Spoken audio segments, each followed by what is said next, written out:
Donald Trump has faced his first major legal defeat during his presidency, and it's a big one. A federal court judge has stepped in to halt what was arguably one of Trump's most dangerous executive orders. Trump attempted to unilaterally revoke birthright citizenship, a constitutional guarantee under the 14th Amendment. The amendment explicitly states, all persons born or naturalized in the United States and subject to the jurisdiction thereof are citizens of the United States. Trump, however, signed an executive order aimed at altering this fundamental constitutional right, declaring that birthright citizenship would no longer apply under his administration. Almost immediately, attorneys general from 22 states and other parties filed lawsuits to stop this executive order. Acting with remarkable speed, a federal court judge in Washington, appointed by none other than Ronald Reagan, issued a temporary injunction, blocking the implementation of the executive order. Judge John Coffenauer, with more than 40 years of experience on the bench, delivered a scathing critique of Trump's action.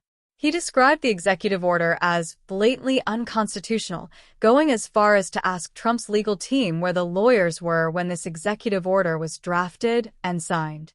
He went on to say that the unconstitutionality of the order was so obvious that it boggles the mind. Judge Coffenauer's ruling halted the implementation of Trump's order for at least 14 days, pending further hearings and briefings. The judge emphasized the importance of fully resolving the issue on its legal merits, signaling that this fight is far from over. While this temporary injunction is a victory for constitutional rights, it also marks the beginning of what will likely be an extended legal battle. It's worth noting that this is not the first time the judiciary has served as a critical check on Trump's overreach. During the aftermath of the 2020 presidential election, Trump's legal team filed more than 60 lawsuits challenging the results. Every single one of those lawsuits was rejected by the courts, including those presided over by Trump-appointed judges. Now, a judge appointed by a conservative icon, Ronald Reagan, has added his voice to the chorus of legal minds rejecting Trump's unconstitutional actions. How standing and legal challenges worked in this case. Ordinarily, individuals or groups filing a lawsuit must prove they have standing, meaning they must show that they've suffered or are about to suffer direct harm as a result of the law or executive action in question. In this case, Trump's executive order potentially impacted millions of people born in the United States who rely on the constitutional guarantee of citizenship. The immediacy and scale of the potential harm allowed for an expedited challenge through the doctrine of injunctive relief. Injunctive relief is a legal mechanism used to prevent imminent harm from taking place before a case can be fully litigated.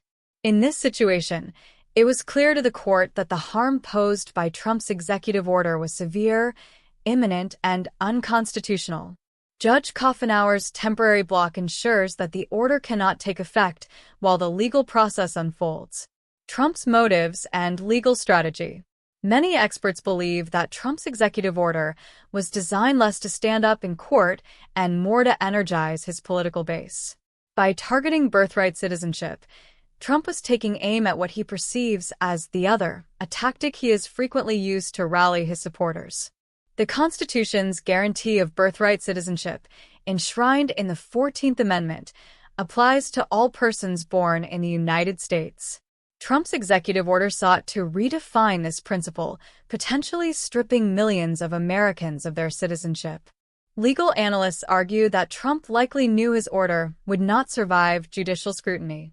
Any competent lawyer would have advised him that this action was blatantly unconstitutional and would almost certainly be struck down in court. However, Trump's true objective may have been to escalate the issue to the Supreme Court, where he hoped that his appointees, justices like Neil Gorsuch, Brett Kavanaugh, and Amy Coney Barrett, might be sympathetic to his position. The role of the Supreme Court and the 14th Amendment. The 14th Amendment's language is clear and unambiguous. All persons born or naturalized in the United States are citizens of the United States. The Supreme Court has upheld this interpretation for over a century. However, given the ideological leanings of some of the court's current justices, there is concern about how they might approach a challenge to birthright citizenship. Justices like Samuel Alito and Clarence Thomas have shown a willingness to reinterpret or even disregard plain constitutional text in previous rulings. If Trump's legal team succeeds in getting this case before the Supreme Court, it's possible that some justices could try to craft a rationale to support his position. This is precisely what Trump is betting on, leveraging the court's conservative majority to achieve a political victory, even if it contradicts over a century of legal precedent. If the Supreme Court were to side with Trump and uphold his executive order, the consequences would be catastrophic. Millions of people born in the United States who have lived their entire lives as American citizens could suddenly find their citizenship status revoked. Deporting these individuals would be logistically and morally untenable. These are people who know no other country, who have lived, worked, and contributed to American society their entire lives.